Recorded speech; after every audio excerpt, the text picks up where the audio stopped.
Trinamool councillor খুন হওয়ার আগের দিন রাতে বাড়ি ফেরেনি ধৃত অভিজিৎ ঘোষ।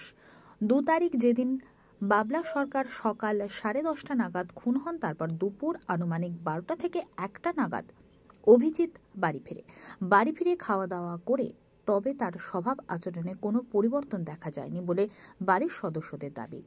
অভিজিৎ তৃণমূল কাউন্সিলরকে খুন করতে পারে বাড়ির লোক মানতে নারাজ। একটি পাইপের দোকানের কাজ করত সে। গত 15 দিন ধরে কাজেও যায়নি সে। মাধ্যমিকে একটি বিষয়ে ফেল করার পর পড়াশোনা ছেড়ে দেয় সে। মাঝে মধ্যে নেশা করত অভিজিৎ।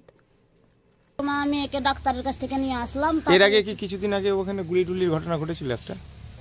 সেটা তো হয়ে গেল 10-15 দিন আগেই ঘটেছিল। কি হয়েছিল?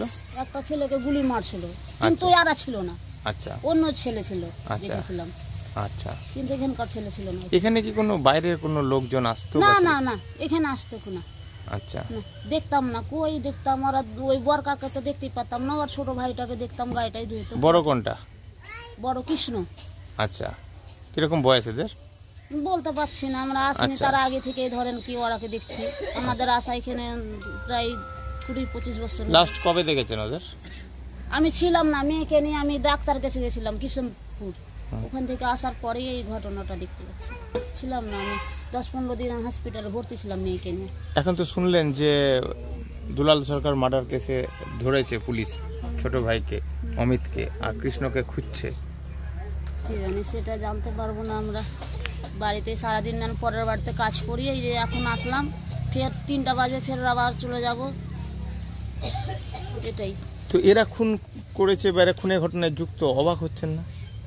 সেটা তো অবাক হওয়ারই কথা, কিন্তু এদেরকে তো ওই মতন লাগছে না। কে জানি, বলা যায় না এখন মানুষের ভিতরে কি আছে না আছে। এদের চলাফেরা কেমন কি ছিল? চলাফেরা ও তো ওদের সাথে ছিল না, আমাদের কারোর সঙ্গে মিশতো না? এমনি মিষ্টক দেখতাম, সবার যেমন কথা বলে, গ্রামের লোকের কোন বলতাম কি শস্য করছে দেখতো। বাড়িতে 2 ভাই ছাড়া আর কে থাকতো? ওর মা থাকে। 2 ভাই আর মা, এই 3 জনই। ওর মা কোথায়? ওর মাকে তো ধরে নিয়ে গেছে। তোমার নাম কি? আমার নাম পঞ্চমী রায়।